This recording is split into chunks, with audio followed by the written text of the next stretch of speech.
In this episode of the Cliff Ravenscraft Show, we're going to be talking about finding something that you love to do so much that you would be willing to do it all day long for free. And then becoming so great at doing that thing that people would be willing to pay you to do it. Are you ready to take your message, your business, and your life to the next level? Want to learn from someone with more than a decade of experience, training tens of thousands of people from all around the world? Hi, Cliff. This is Pauline from Auckland, New Zealand. John from Calgary, Alberta. Amy Porterfield. Michael Hyatt. Dan here from Dunedin, New Zealand. Ray Edwards. Mark Mason. Mike Stelzner. Pat from Smart Passive Income. It's Darren from Melbourne, Australia. Now is the time to live the life of your dreams and do the work you feel most called to do in the world. Welcome to the Cliff Ravenscraft Show. Here's your host, Cliff Ravenscraft. Welcome back, my friend. I hope that today's title of the episode has your curiosity running in the background, because this topic is a topic, oh my gosh, that means so much to me. Let me just share with you one of the things that people say to me quite frequently, and I just received this comment in an email recently, like within the past week. And so this gentleman says, Cliff, I have been following your content over the last couple of weeks. I binged about 20 hours worth of content. He was listening to, I can't remember which podcast. It was probably Cliff's Notes on Profitable Coaching, the Upgrade Your Peer Group podcast. And then he ended up making a decision to purchase one of my courses, which is the Free the Dream online course. And then he went through all 8 sessions within just 2 days. And I reached out to him. I said, hey, tell me more about what's going on. How did you discover me and all this other stuff? And he says, Cliff, man, I absolutely love what you've done. I've learned so much about your journey. And here's the situation. I want to do what you have done. I'd like to follow in your footsteps. These are the kinds of things that I have been told for decades now, literally decades. I want to do what you have done. And you know what most people have not figured out is that what I have done is not easy. It is something that takes an incredible amount of dedication, passion, resiliency. It takes a bit of hyper-fixation. I'll get into that. There's so much into what I've done. Now, I'm not saying that the way that I built my business is the only way to build an online business. In fact, I've been able to coach many people who had a desire to become full-time self-employed. They had a desire to start a business online.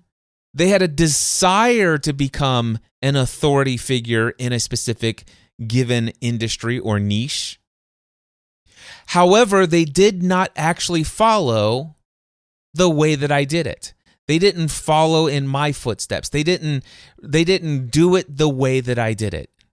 Now, there's a lot of different ways that you can get around building a business, but I can tell you right now, one of the things that has led to so much of the success that I've had, and I'm talking about well above and beyond what any of those online marketing books, you know, those people who have, here's 6 months to 6 figures, here's the step-by-step formula.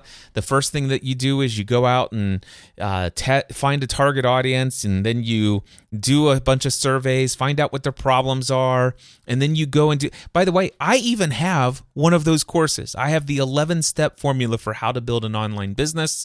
If you're interested, email me, cliff@cliffravenscraft.com, and put online business course, and I will send you a link to where you could purchase that. So anyway, I have my own 11-step formula for building an online business because I have helped so many people build an online business. But the number of people who have said, Cliff, I want to do what you did. Now, I get it. A lot of them said, Cliff, I want to be able to leave my day job, and I'd like to have content flowing. I'd love to have a very large, loyal audience who is eager to receive my next podcast episode or read my next email newsletter update. I would love to have what you have, and I'd love to do it the way that you did it.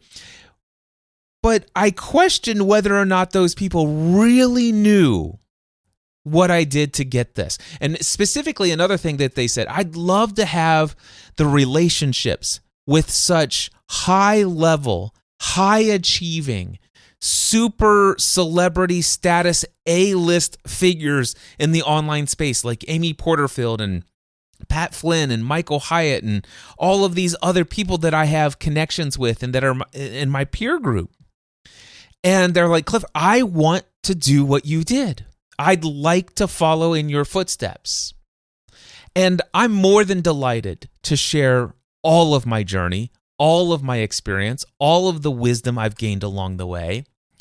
But one of the things that I've noticed is how many people have a desire to be seen as an authority figure, who have a desire to be seen as a thought leader in an industry where, quite frankly, they're not in love with that industry. They're not in love with that topic. They're not consumed day and night with thoughts about how much your heart is connecting with that particular group of people. Let me explain to you what I mean. You see, when I first discovered podcasting in 2005, I was not looking for a side business. I was not looking for a way to leave my day job. Instead, I will tell you, I had already been working in the family business owned by my mom and dad. It was an insurance agency started by my grandfather in 1937. So many of you have heard this story so many different times. I get it. But I absolutely was crushing it in insurance. I'd been doing it for more than a decade. I had invested thousands of hours in learning how to communicate and how to sell in ways that many people never have the opportunity to learn from some of the people that I learned and some of the trainings. I did this one sales training program that was 52 weeks. And it kicked off with 2 weeks away from home, away from my family, and it was a 7-day-a-week program for 2 weeks. It was and it was like 12-hour days. It was insane. It was intense.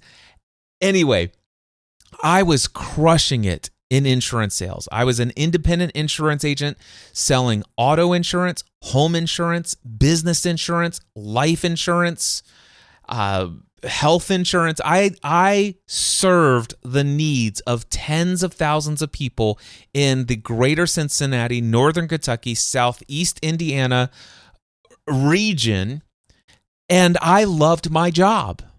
I did. In fact, matter of fact, at one point, even before I started working in the family business, I thought one day I would be a pastor full-time. I thought that I would maybe one day have my own church that I would be the lead pastor of. That was kind of a vision that I had in my mind of some sort of potential future for myself. However, when I got into insurance, I'm like, wow, I really love the level at which I am serving this community. I was oftentimes the first person that somebody would call if their daughter was just involved in a car accident. Some didn't make it out alive. And there were times when people would call me in the middle of the night because a fire just destroyed their home and they needed to figure out what they do. They don't have local family in the area. They just moved from out of town a couple of months ago. And how do they, what do they do about getting a hotel? And I'm talking to people in crisis moments. Because I was an insurance salesman, I believed in helping people learn about buying term life insurance, getting out of debt, investing the difference between that and all this other stuff, and convincing people of the value of having life insurance when you are young, have a spouse and young kids, and you have lots of debt, and you're just adding the sports car to your auto policy. When I discover that you don't have a life insurance policy, I begin to tell you not only how I can save you money by a multi-policy discount, adding your sports car, but also providing your family with this much needed resource for your financial protection of what you desire to provide for your family. And so I was in insurance long enough for people who said, Cliff, I don't need life insurance. And then all of a sudden they walk out with life insurance for themselves, their wife, and their kids, because I'm a great salesperson and it's something that I genuinely believe that they needed. And I was in insurance long enough to where I literally delivered checks for $100,000, $150,000, $500,000, and even $1.5 million in life insurance proceeds to the spouse of a gentleman who sat in my office 3 months earlier, 3 years earlier, who was convinced when they first started that conversation with me that they didn't need life insurance. And yet that family member was, that spouse, those kids now being provided for because I was doing my job.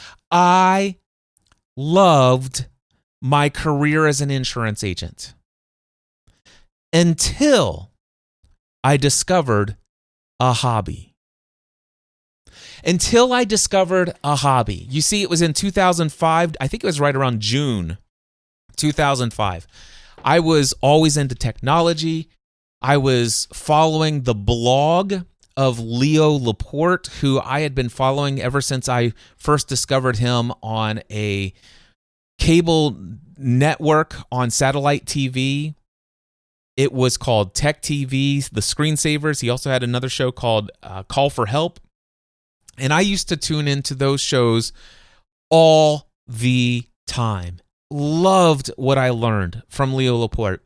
And when he was no longer with ZDTV/Tech TV, I then began to just follow his journey on his blog. He had a radio show still called The Tech Guy. And one day he talked about the fact that, hey, I just want to let you know, there's this new technology called podcasting. And for the first time ever, you will be able to download as a podcast my entire radio show where I talk technology. And I'm like, that sounds amazing. I would love to hear Leo Laporte's voice. And so that's what introduced me to the world of podcasting. I began to do some searching on what a podcast is. I downloaded applications called podcatchers, and this was back in the day before we had all the wireless cellular connections and smartphones that we have today. And I was an early adopter of podcasting when podcasting was incredibly clunky, incredibly difficult to understand. And the technical hurdles of podcasting was enormous for somebody who is not a super geeky, tech-minded person such as myself. So I absolutely fell in love with this hobby. I immediately started to subscribe to some tech podcasts. I followed Adam Curry, since Adam Curry was somebody that I had known his name, and I remember seeing him on MTV when MTV was first released on cable television when I was a kid. And so I'm listening to Adam Curry's daily Source Code podcast. And one of the reasons also that I was following Adam Curry is because he's one of the co-founders of the technology of podcasting. It was him and a guy named Dave Weiner who decided one day that, hey, you know what? We should amend RSS feeds and put what's called a media enclosure tag on there. And basically what we could do is we could upload MP3 files to some server on the internet, get the HTML link to that, put it in a meta tag called media, embed an embedded media file or an embedded media tag, And that way, somebody subscribes, and then boom, there could be special software that's designed that if there is an MP3 media tag, that the software will go get that MP3 file and download it into your software. Or if you use a standard RSS reader, back in the day, the biggest one was Google Reader. There were many others, but still, even if you had a standard reader, you would be able to get an update every time a new thing was published in the RSS feed, a new episode, a new post, if you will. And if there was a link to the MP3 file, you could just click on it and it will open it up in a browser, or it will give you the option to download it manually. You didn't even have to have a podcatching software at the time. So I remember it's like, this is amazing. And all of a sudden, I used to be a guy who listened to talk radio all the time. And the interesting thing is, I'm not naturally a person into politics. I'm not naturally a person into sports. I'm not naturally a person who is into cars. I'm not naturally a person who's into financial advice. Yet I was someone who, when I was in the car, I would listen to the radio. And when I was listening to the radio, I was listening to talk radio. And the crazy thing is I had very little interest about the topics that were on the radio. But here comes podcasting. All of a sudden, there are all of these tech podcasts, and I subscribe to like 9 different tech podcasts. And then all of a sudden, I'm listening to the Daily Source Code. That's just pure entertainment. Both Leo Laporte and Adam Curry in 1 week both mentioned a priest in the Netherlands called Father Roderick, who was actually recording podcast episodes from the Vatican about the new Pope. And I'm like, you know what? I'm not Catholic. I'm not really invested in who the new Pope is, but this is so much more compelling listening to Father Roderick doing these soundscape sound scene tours of all these different experiences and places. And then he started a daily entertainment show called The Daily Breakfast. And I'm like, oh my gosh, this is compelling, interesting content. And from that day forward, I never once, ever again listened to talk radio. I was obsessed with podcasts. In fact, I went out and purchased a Creative Zen MP3 player, and I learned how to take those MP3 files that was downloaded from these RSS feeds, and I figured out how to convert or put them as files on my Zen player. And everywhere I went, I would be listening to a podcast, and it was incredibly clunky, and it was incredibly technically challenging to get those things onto this device to go and listen to them, but it was worth it. All right, so then all of a sudden I start blogging about the podcast that I'm doing. I had been blogging for almost a decade at that point, actually for more than a decade at that point. No, almost a decade at that point. Anyway, I had been blogging. I started watching the television show Lost with my wife, and then I found all of these different podcasts. There were like 5 different podcasts in right around October, November of 2005, who were all talking about this television show Lost and all of the hidden Easter eggs and clues. And I'm like, oh man, there's so much to learn. There's so many hidden things. I want to discover everything there is to discover about this show. And so I subscribed to all of those Lost podcasts, and I listened to them, and I began developing my own theories and blogging about it. And that's when I started my own, I created what's called my Thomas theory. And then I decided to record a 3.5-minute audio file with my voice into, I think, Audacity software. And I took that, saved it as an MP3 file, and shot it off in an email attachment to Ryan Azawa in Hawaii, where he and his wife had a podcast called The Transmission. And then in that next weekly episode, during the listener feedback section, there was a 3.5-minute audio file of my voice sharing my theories, my thoughts. And I'm like, oh my gosh, this is amazing. And after that, Ryan and Jen, they said, hey, Cliff, we've got a lot of people who said they've asked us to reach out to you and say, if you had a podcast, they would listen.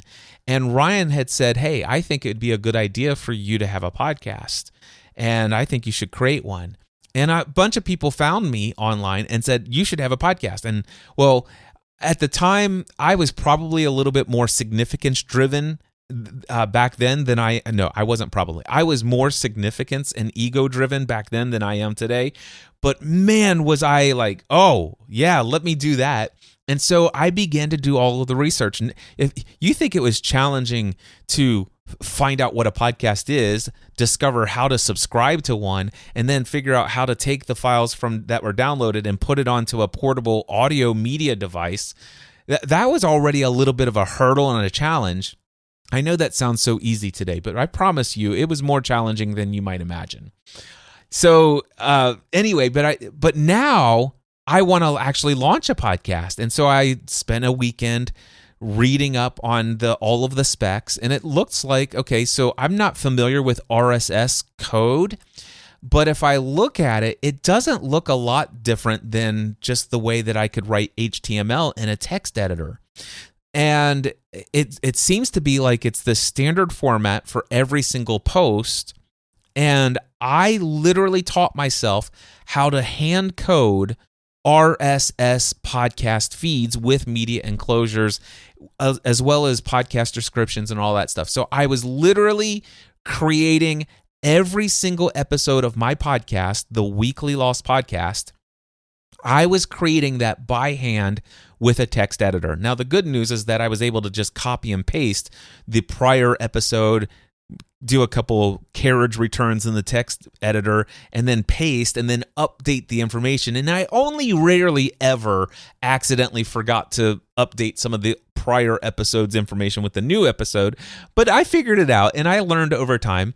And this is how I was publishing episodes of podcasts. And by the first episode that I put out, over 500 downloads. Now, this is not something that typically happens today for people, but it did happen for me. It was my experience. It was a bit of luck, being at the right place at the right time, if you will. And so for me, I had 500 people download that first episode, and all of a sudden the feedback was amazing. And then the other guys who had the other Lost podcast, there were 5 other Lost podcasts, and they had already, one of them, Jay Gladfelter, had already decided to gather together all the other Lost podcasts and create something called the Lost Podcast Network. And as a result of that, they basically had a Google Blogger account, that was right after Google had purchased Blogger, or not too long after it anyway. And they said, hey, we all share this login. Cliff, you and your wife, Stephanie, are more than welcome if you'd like to join the network. All you do is use this username and this password, log into Blogger, and publish your podcast episodes in our media enclosure for our RSS feed. You still can put it in your own feed, but this is just an additional way to even reach more people. And that was our third episode, we became a part of the network. And on our third episode, we had 27,000 downloads within 24 hours of releasing the third episode. And that began a hyper-fixation on what was possible. I've told the story so many different times, but here's the situation. What happened was, now I'm reaching tens of thousands of people around the world, and people are hearing our voice and they're asking us questions about things that we talked about in the episode. Now, remember my interest to be of service and do ministry for others and be just basically to be of value to others, especially in their times of need. And so for me, I went from the possibility of my future being a pastor where, I might have a couple of hundred people that would routinely look to me for inspiration, encouragement, or whatever. And then I had thousands of people in our local community that I'm serving at a very high level. And now I'm reaching tens of thousands. And it very quickly, at least in my own experience, this does not happen for everyone, but in my own experience, I very quickly began to reach hundreds of thousands of people every single week with the content I was creating with my voice into a microphone. Sometimes much of that content was my wife and I together talking about television shows that we were into, but other people began to ask me questions related to faith, and so I had created faith-related podcasts that were solo-hosted shows. People began to ask me things about technology. I had just made a decision to get my very first Apple/Mac computer at the time. I was really struggling, and I actually created a podcast called Help, I Got a Mac. And the first original 10 episodes, all I did was complain every week about how challenging and how difficult it is to have this Mac computer. And I'm like, help, can somebody help me? And a friend of mine had a friend who was a genius at the Apple store. The genius employee. If you don't know, the employees who work on their computers are called geniuses. So you go to the Genius Bar. Anyway, there's this guy named Chris Biding who was a friend of my friend, and he's like, "Hey, I can help you out. Let me answer some of those questions for you." And he actually turned me into somebody who now loved having a Mac. And I said, you know what? I'd love to change the actual vibe of this podcast and the flow of it. Would you be interested in being my co-host? And he said, absolutely. And so we did a podcast called Help, I Got a Mac. And we ended up doing 180 weekly episodes of that podcast. Then I began to start seeing some potential for the business side of this, the podcast coaching and consulting side of this.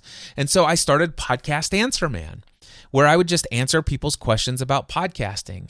And so I did that, and that podcast eventually turned into this podcast. And well, gosh, where are we at today? I'm not even sure. I think this is episode number 740. But the first 500, almost 600 episodes of this podcast feed was Podcast Answer Man. And then there was social media became a very big thing. And it was something that we were all hyper fixated on, sharing our lives online. Twitter had come out, I think it was 2007, and we were all day, every day, checking our text messages to see what might have come in from Twitter. Facebook became something that was publicly available for people outside of universities, and we started sharing our lives online there. And then all sorts of other services came out. Many of you may not even remember Plurk and all the other crazy stuff that came up, but it was a challenge to maintain balance in our life. And so a friend of mine that I met through podcasting, his name is Eric Fisher, he and I did a podcast together called Social Media Serenity. We did 119 weekly episodes of that podcast. So, and by the way, if you don't know this, prior to last Saturday, I have published 55 podcast shows with over 4,800 podcast episodes. However, as of last Saturday, less than a week ago, I now have 56 shows that I've launched. I've launched another new podcast. I will get to that in just a moment. But here's the situation. What I found is that, man, podcasting is allowing me to take my desire to learn, to grow personally, myself, to grow professionally, myself, personal and professional development, taking what I'm learning, taking what I'm experiencing, and then to be able to use that to be a source of maybe entertainment. There's a lot of that with some of the TV show content that Stephanie and I were doing. I wanted to be entertaining. I wanted to be encouraging. I wanted to be educational. I wanted to help teach people. And I also wanted to inspire inspire and motivate others.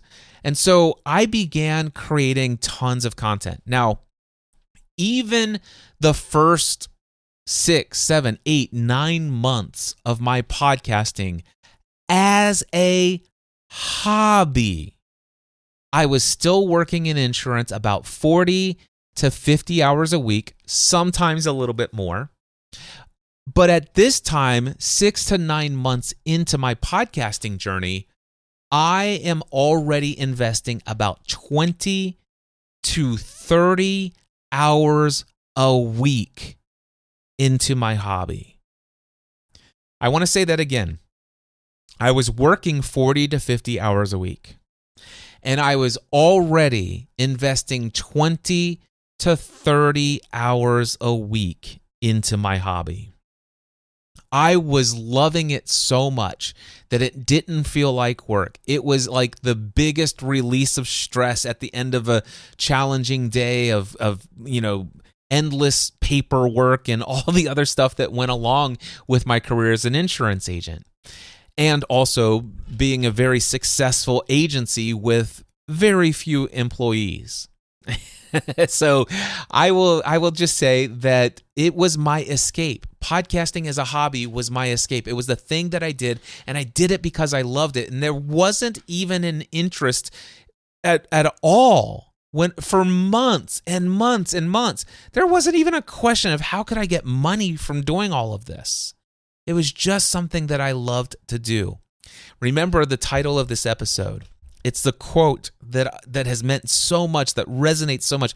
Find something that you love to do so much that you would be willing to do it all day for free without thinking about what kind of money you could make from it. Is there something in your life that really captivates your attention? That's what was a part of my journey into podcasting. And then I became so great at podcasting. And that's not me being ego driven. It's not me being cocky or anything like that. It's not me being super arrogant. The reality is if you spend thousands and thousands and thousands and thousands of hours doing anything, you will become excellent at it. You will become great. You will stand out among the rest.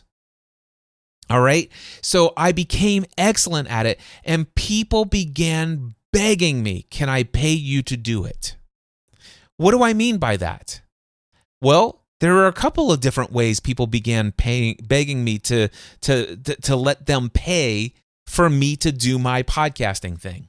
Some of them were sponsors of big companies that said, Cliff, we love your message. We love your audience that you reach. And we know that your audience is very loyal to you. They trust you. And we know that you enjoy the products and services that you get from us. Would you be willing to allow us to sponsor your podcast? And so I had Mardell Christian Bookstore saying, Cliff, would you please create content and let us sponsor it? And so we literally launched a show called Family from the Heart. When I say we, I'm talking about my wife and I. And this show went on for 439 episodes. And I got to tell you, it was really cool. For the first 5.5 years of me being full-time self-employed, my wife and I had become debt-free except for our mortgage. Our mortgage, I won't tell you the exact cost of our mortgage, but let's just say this. The sponsorship of a weekly podcast where my wife and I sat behind our microphone and just talked about the stories of what we were experiencing as a married couple, as a family, as parents, and also as content creators, simply talking about our family, unscripted, paid our mortgage for 5.5 years. So then I did the same thing with another company, the Virtual Assistant podcast. I got a sponsor for that. We were doing all of these entertainment-based shows about these TV shows such as, gosh, we started with Lost. We then did Grey's Anatomy. We also had Desperate Housewives. We had Private Practice. We had Doctor Who. We did a lot of television show, entertainment-based podcasts. So DirecTV and Time Warner Cable came to us and said, we'd like to be advertisers. So they started to say, hey, you guys are definitely, the way that you approach this is far above and beyond the other people who are out there creating content, and we would like to be an advertiser. We would like to be a sponsor. Then there was the audience, our community. We created an online forum. People could sign in and all this other stuff. And people began to ask, oh, I wish there was more content related to such and such. I wish there was more content related to such and such. And so we decided that since people wanted all of that and they were begging for more content related to certain things, we decided that we would create more content than we were already creating. And if anybody wanted it, you could become what was called a GSPN Plus member, generally speaking, production network. If you became a Plus member for $10 a month, you get all this extra content. And the great news was that, hey, we're not taking anything that you've already been getting for free. That's always going to be done. But we're doing bonus episodes of all of these different shows. And get this, at one point, I was still not full-time self-employed. I was still doing this technically as a hobby, but money was starting to come in. At one point, I was publishing 7 to 15 podcast episodes a week, still working the day job. And this went on for 2 whole years before I left my day job. Now, when I start this episode, when I say that people come to me and they say, Cliff, I want to follow in your footsteps. What I hear is a lot of people who say, I want to achieve what you have achieved over the last 18 years of your life. But I'd like to see if I can't figure out how to do it within the next 6 to 12 months. And quite frankly, most of them want to be able to do it within the next 3 months. So I understand not everybody truly means that they want to follow in my footsteps, but this is what my footsteps were. Before saying, hey, Cliff, I want to follow in your footsteps, are you saying that you are willing to do what led to my success? And by the way, even if that's not even guaranteeing you that you will get the same results. You see, this is so much of where I am today in the industry, in the space of podcasting, and now online entrepreneurship and coaching and mentoring and mastermind groups. So much of this all started not because I was looking to build it, but it's because I followed my heart. I followed my passion. I hyper-fixated on an interest, and I went all in until it became all-consuming, until I saw the opportunity for my hobby to earn an income that would far exceed what even my very lucrative day job could even offer. And the fulfillment was exponentially off the charts. It was only then, in September 2007, that I put my 90-day notice in and said, okay, we're making the leap into this thing full time. You see, I had found something that I loved to do, that I was willing to do it all day long for free. And I literally did spend many hours every single day of the week when I discovered this hobby as a podcaster. And I did devote thousands and thousands of hours.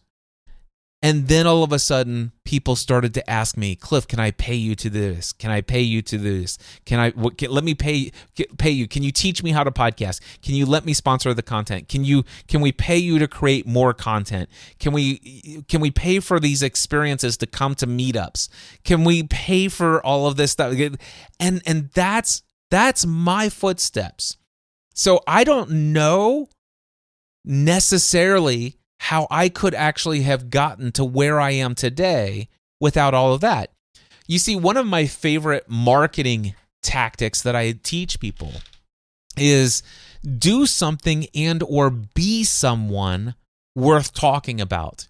People ask me, how do you become friends with a Michael Hyatt or an Amy Porterfield or a Pat Flynn or a Michael Stelzner or all these other people? How does that happen? And I'm like, well, I think it's because there's a book out there. I have not yet read it yet, and I'm not even sure the name of the author, but you'll know, I'm sure you've heard of this book. It's called Be So Good That They Can't Ignore You.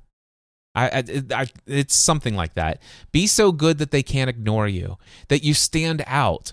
So do things that are worth talking about. People, when you're creating insane amount of content with insane consistency, with insane production value, with insane intensity, with insane enthusiasm, with all of your heart poured into it, and your heart and your everything you have is given to it, and it oozes from you. That stands out, and that's not something that I think you could just manufacture that. It's like, oh, Cliff, that's great. But, I'd like to figure out how to do this thing over here. And I'd like to be able to not work more than, 15, 20 hours a week.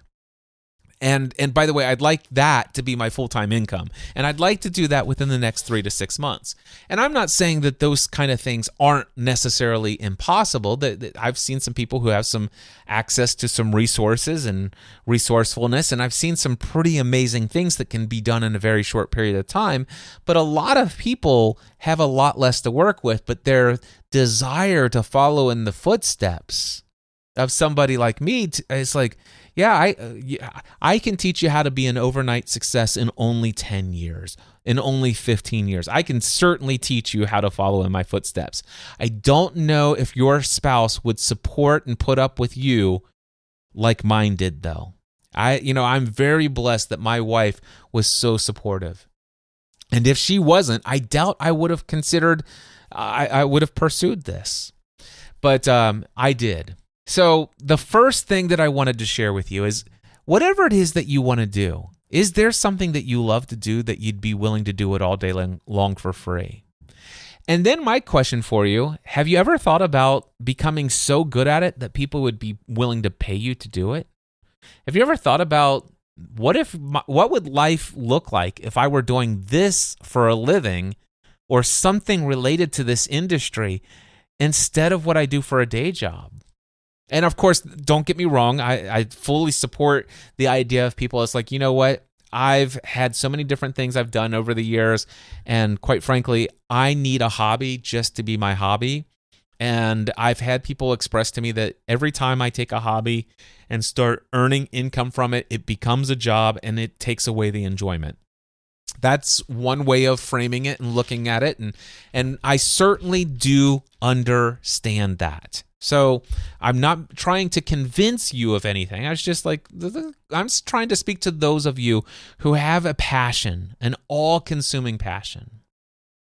Now, I want to share with you a phrase that just recently got brought up in conversation between myself and my wife.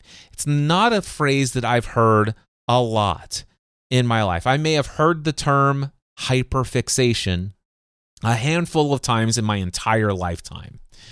In fact, I don't even know if I've ever heard the two words ever put together before. I certainly have heard the word hyper, and I've heard fixation, but I've never heard the phrase hyper-fixation put together, or it doesn't stand out to me as a phrase that I've really paid much attention to. But the other day, I was talking to my wife about a new hobby that I have, a relatively new hobby, one that has taken me to the deepest depths of interest and passion and enthusiasm and excitement. And yes, if those of you who follow me all of these years, you know that I go from time to time where I do get hyper-fixed and focused on a particular passion, a particular interest, and usually, 6 months, sometimes as little as 6 weeks, I probably won't even care care about that topic anymore. It just doesn't do anything for me anymore. Perfect example of this was just a few months ago, back in the end of last year, 2023. I was super hyper fixated on vinyl records.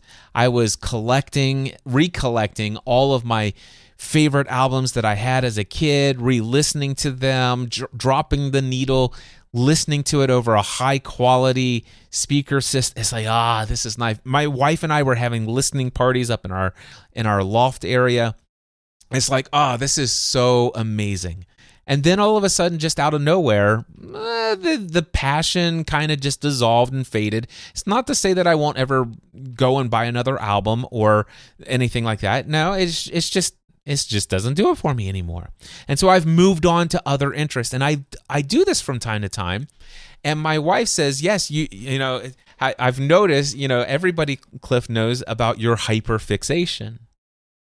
And I said, yeah, it's called hyper-fixation. That's just something I've always known about you.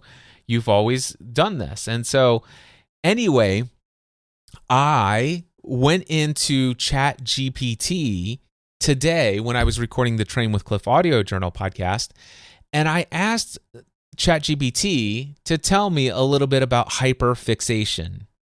And here is what ChatGPT said. Hyperfixation is an intense focus on a specific activity, topic, or interest, often to the exclusion of other tasks or responsibilities. This experience can lead to spending long hours engrossed in the subject without noticing the passage of time or feeling fatigued.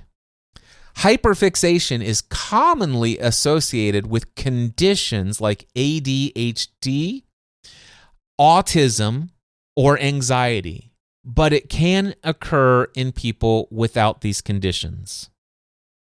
During hyperfixation, a person may feel a strong drive to engage with the subject, finding it difficult to shift their attention to anything else.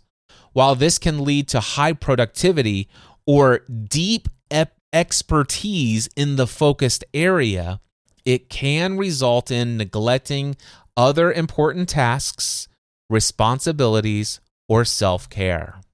For some, hyperfixation can be a double-edged sword, fueling creativity and passion on one hand, while potentially causing issues with balance and routine on the other. Managing hyperfixation often involves strategies like setting time limits, using reminders, or balancing it with other activities to ensure it doesn't become overwhelming. And I'm like, wow, hyperfixation. That is a term. With that definition, does that describe almost my entire life? Hands down, absolutely. I was hyperfixated on podcasting. I had an intense focus on the topic and interest of podcasting. And quite frankly, I will authentically confess to you that while I was at the insurance office 40, 50 hours a week, many of the reasons why I was there 50 hours a week is because I wasn't as efficient with my tasks and responsibilities during the 40 hours. And so I worked extra hours to try to get those tasks and responsibilities done. This is when I was so hyper-fixated on the interest of podcasting, I literally had to go back to the office and make up for the hours of lost productivity, lost in the day job. That quite frankly, and really the last year of my career as an insurance agent, that perfectly defines my experience with the day job. All right. Now, the next one says this experience can lead to spending long hours engrossed in the subject without noticing the passage of time or feeling fatigue. Now, I've always called this flow state, getting into a flow state. It's almost as though time doesn't exist. That happens for me with certain topics. And certainly podcasting was one of them. There's a new topic right now, which I'll tell you about here in just a moment. But hyperfixation is like, man, it doesn't matter how long I do this. It doesn't matter. It's like time just doesn't, I'm in this and the world around me doesn't exist. I'm just fully present to this. And I don't feel fatigued. It's like, oh my gosh, it is 3:30 in the morning. I sat here at 7 o'clock and I thought I was going to sit here for 90 minutes and do this at 7 p.m. and it's 3:30 in the morning. That happened to me all the time when I started podcasting back in 2005, 2006, 2007, and certainly on beyond that. That's how I was feeling. Then it says, hyperfixation is commonly associated with conditions like ADHD, autism, and anxiety. I have not been diagnosed with any of those three terms.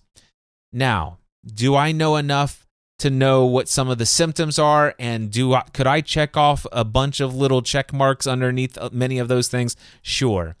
Has it ever been anything that's been for me a concern to where I feel like I need to go and talk to a doctor and get this under control or be medicated or some sort of thing? The answer to that question is no. And I don't necessarily have any judgment of anybody else who does have those diagnoses or anything of that nature.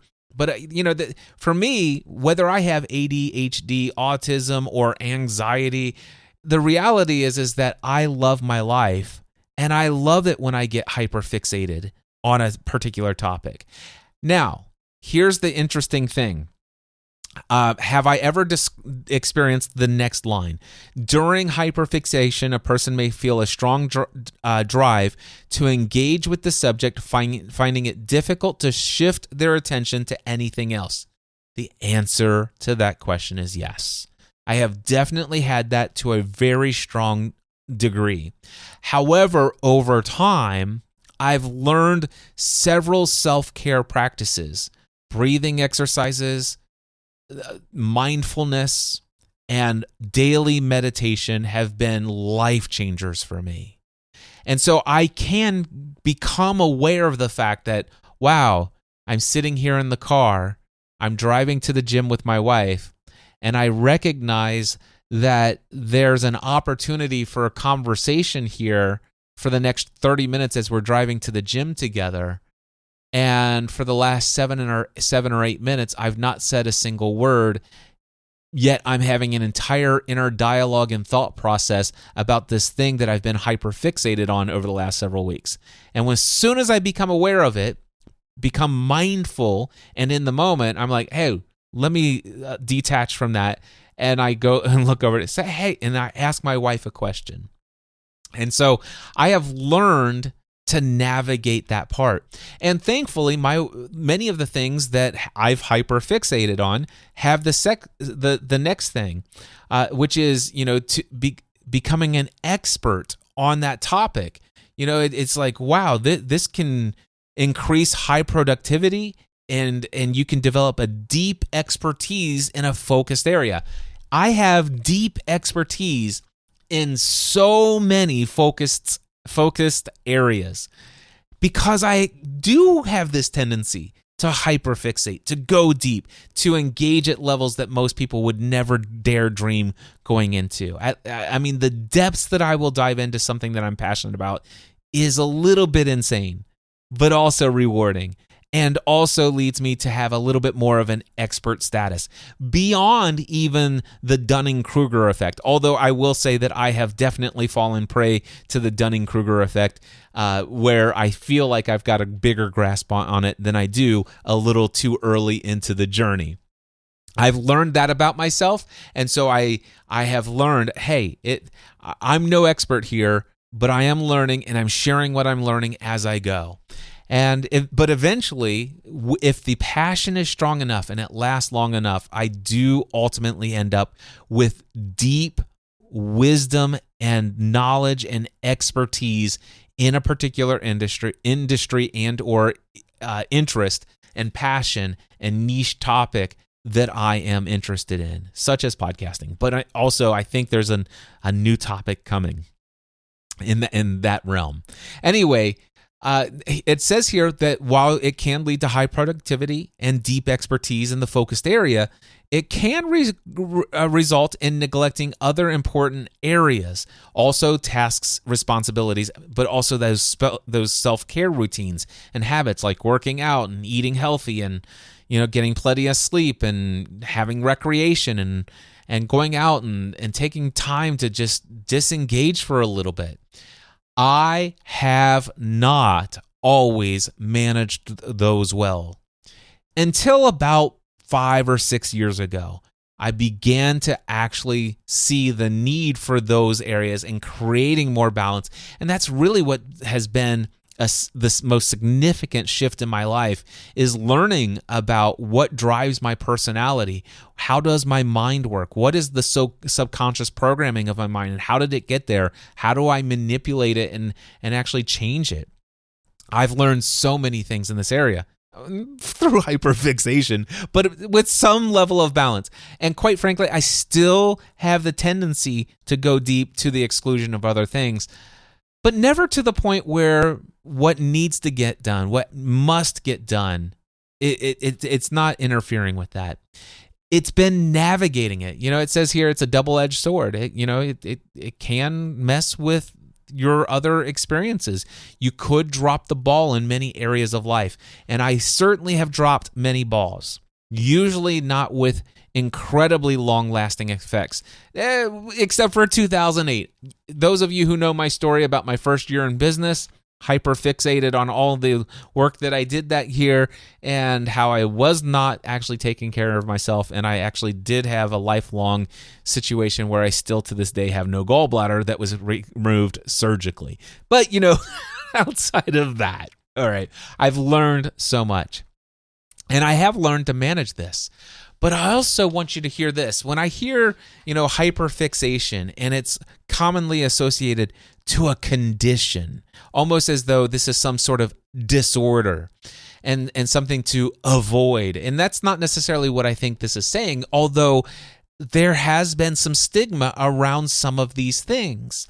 I see a lot of folks that I've worked with in my coaching where they say, listen, I have ADHD and this is one of my biggest problems. I can't do this. I can't do this. I can't do this. And I think some of that comes with the idea that when somebody gets the label ADHD, they also get that these are the drawbacks of having this. And I think some people just carry the weight of what they think is associated with that. And while there are I definitely have experienced every single possible drawback to hyperfixation, but I have also experienced every single benefit of hyperfixation to the level of such great and wonderful personal and professional and financial growth as a result of the hyperfixation. Yet I have also learned increasingly, exponentially, year after year, how much more important it is for me to find that balance, to work and grow, to actually be able to take and set limits of time, to use reminders and put systems in place, to actually involve myself in other things that I'm not hyper-focused on when it comes to an interest. It's okay for me to have this thing over here. Anyway, I share all of this thing. So the topic, have you found anything in your life that you have been hyper fixated on that you could do all day, every day? You love it so much that time you don't even notice the passage of time. It's something that when you do it, it just flows and you're not exhausted. You wish you could do it all day, every day. You'd be willing to do it all day for free. But then have you figured out yet how you could find a way to become so excellent at it, to not try to say, have you found the balance? Have you found a way to navigate this? If you're wanting to follow in my footsteps, have you found a way to still maintain productivity in the day job while also giving yourself the permission to be involved in this hyper-fixated, focused passion and joy and love. And instead of just leaving the soul-sucking day job and going into this without any business plan, without any financial model, are you genuinely interested in following in the footsteps of somebody who did it for 2 years and slowly built up and validated products and services and had a very good reason to believe that this had financial legs? And then I did the same thing when I left podcast consulting and did business strategy and mindset coaching.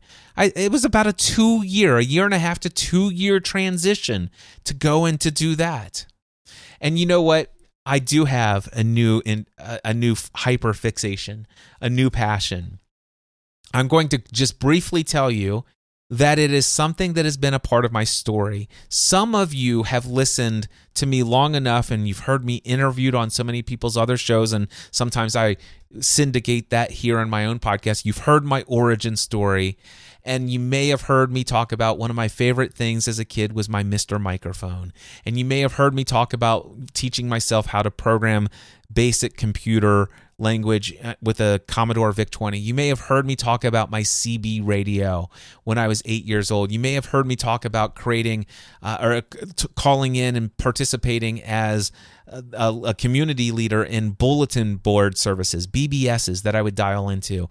And just all of the story of how I've always had a desire to communicate and be a part of growing, learning, sharing, serving, helping, and especially when it comes to the technology side, but also when it comes to the power of the voice.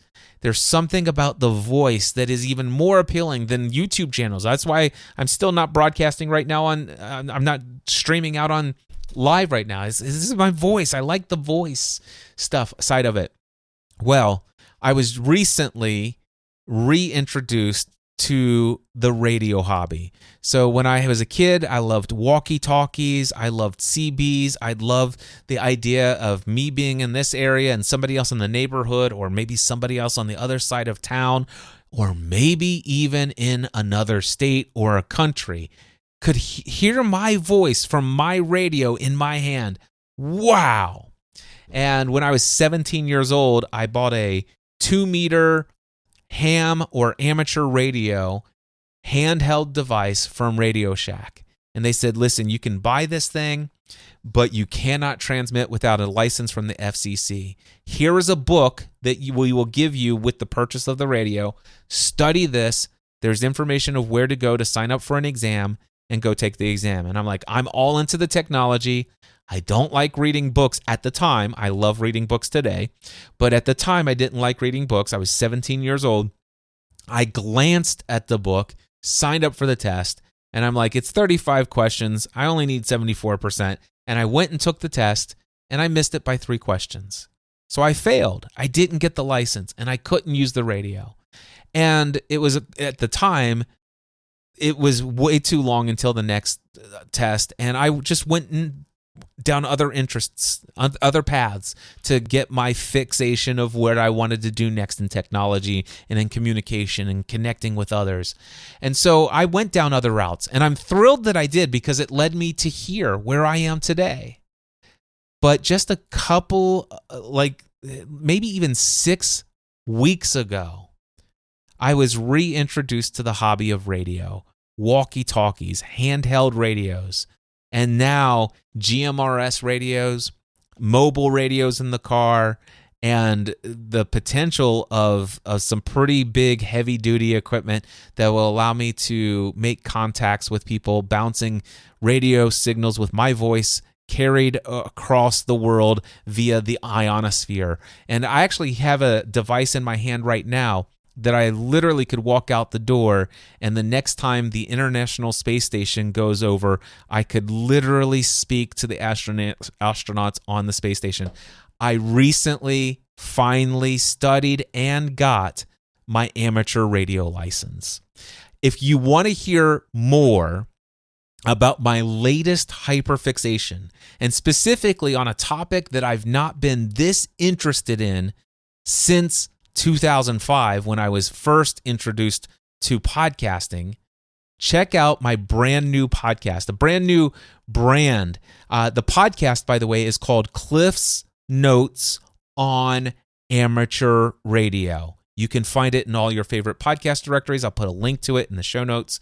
Cliff's Notes on Amateur Radio. You can also find the podcast if you want to. Just go to notesonradio.com. Yes, I even have its own URL.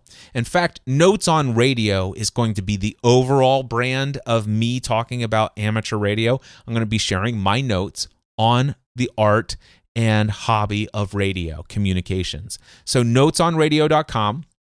Not only that, I've had a YouTube channel since before Google purchased YouTube. All right? And over all of these years, I've only ever had one YouTube channel. That's over at youtube.com/Cliff Ravenscraft if you're not familiar with it, by the way. But for this topic, I'm so deep into it and I can just sense where this might be going that I created a brand new YouTube channel. Has no content yet, no subscribers yet. This is you're among the first people hearing about it. It's at youtube.com/@notesonradio. Not only that, I created a brand new TikTok account. Has no content, nothing on it yet, but I am on TikTok. I am at Notes on Radio. Also created a new Instagram account. On Instagram, I'm at Notes on Radio. So there's a podcast, Cliff's Notes on Amateur Radio. There is a YouTube channel, TikTok channel, and a Instagram channel, all with at Notes on Radio as the brand. I will tell you right now that I have a sneaking suspicion that what has happened over the last, let's just say 6 weeks, where I have been willing to do all day. So what's the thing? I have found something that I love so much, radio. All right. I have found something that I love so much that I'd be willing to do it all day for free. And I'm telling you, on average, each day, I have probably devoted somewhere between 2 to 4 hours to this study, this hobby. All right. And I'm doing it with no desire right now for it to generate income. Matter of fact, I'm not even great at it. There's so many things that I don't know. Now, I will say this. I did study for the exam. I got a 100%. The exam, by the way, had 423 possible questions. I memorized all 423 questions, and I memorized all 423 answers. And so while they only randomly select 35 questions, and you need to only get a 74 to pass, the 35 questions they randomly selected, I turned it in record time, and I got 35 out of 35 correct. I mean, I went in and said, listen, I am in. This license is mine. And I got the license the very next day. By the way, I am KQ4 UUR currently, Kilo Quebec 4, Uniform Romeo.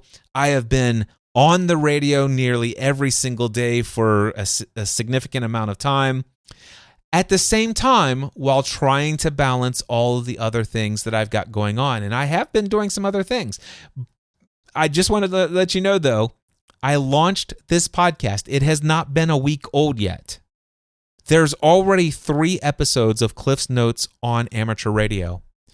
If you add each episode is more than 1 hour in length. The total combined is over 3.5 hours of podcast audio content already in this brand new podcast. If that gives you an idea of what I'm talking about. And the reason, why am I sharing this here on the Cliff Ravenscraft Show?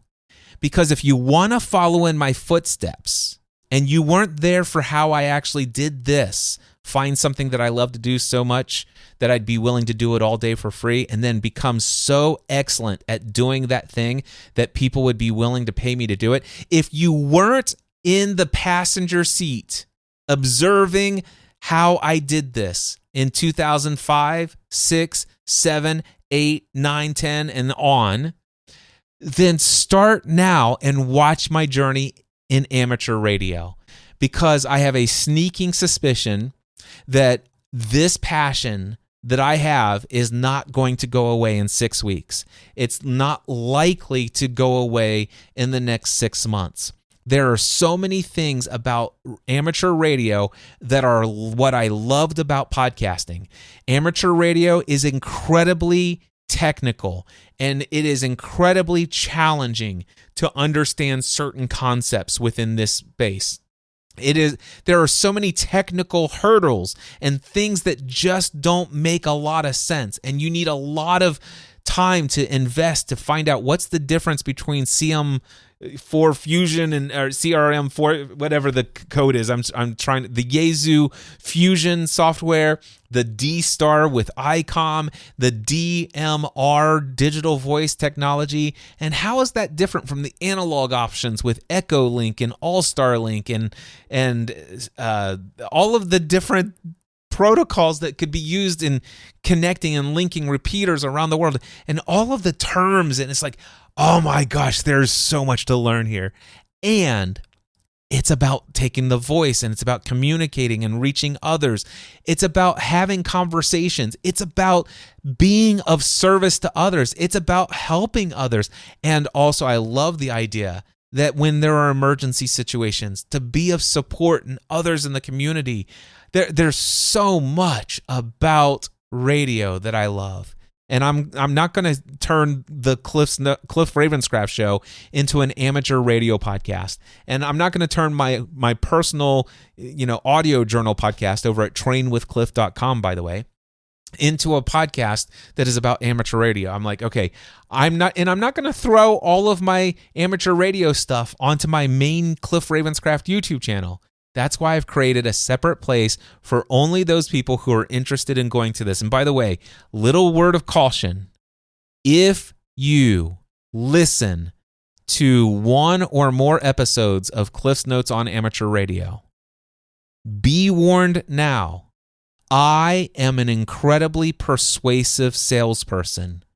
If you listen to more than one episode of that podcast, you will almost certainly be on the path towards studying to get your amateur radio license. And when you do, you will almost certainly find yourself investing money in amateur radios.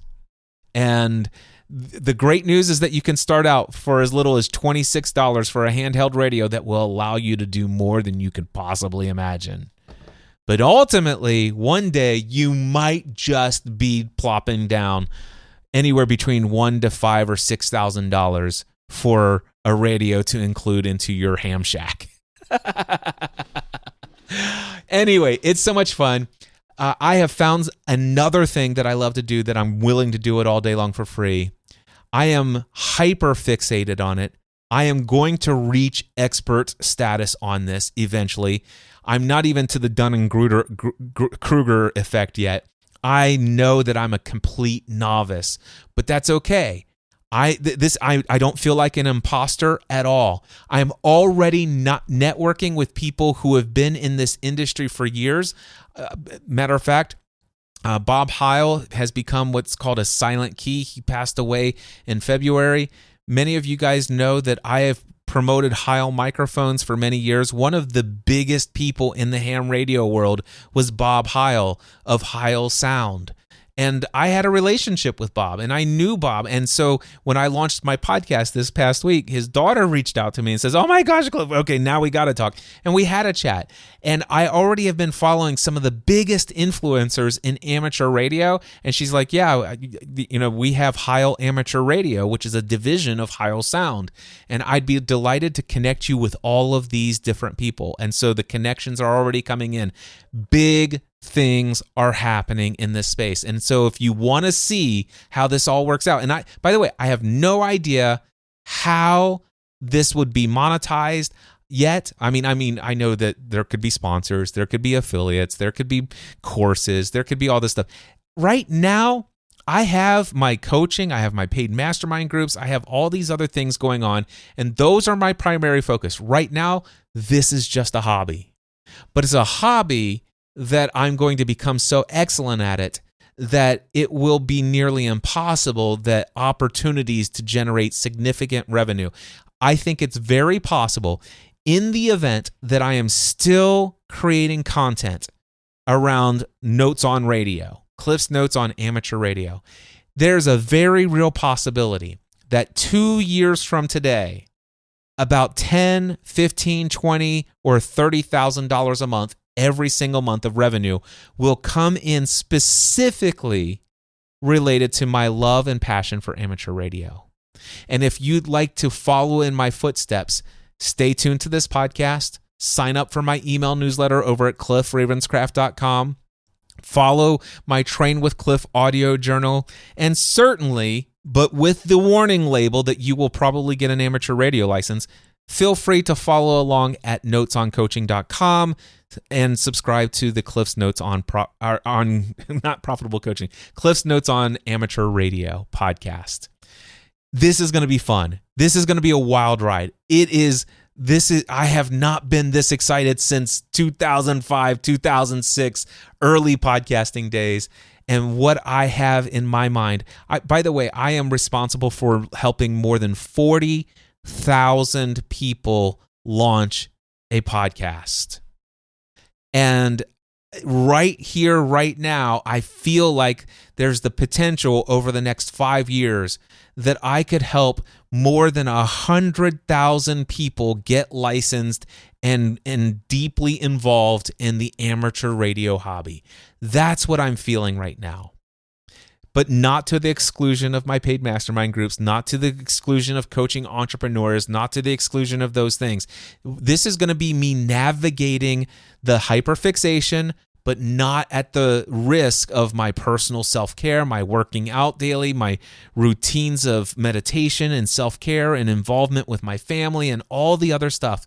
If you want to follow in my footsteps, follow all the stuff. Follow the email newsletter, cliffravenscraft.com. Go and sign up. Follow this podcast. If you're not subscribed already, go to trainwithcliff.com. And then also subscribe for free to the Cliff's Notes on Amateur Radio podcast at notesonradio.com. Hey, before I wrap up, I want to say this. If you are interested in starting your own online business, or if you are interested in getting paid for something you love to do in this world, if you are an aspiring business owner, an aspiring entrepreneur, or if you're already in business, but you're not making at least minimum $10,000 a month every single month, I have a coaching program that is designed just for you. We meet once a week, every week. As soon as you sign up, I will give you access to my Building an Online Business Workshop online course.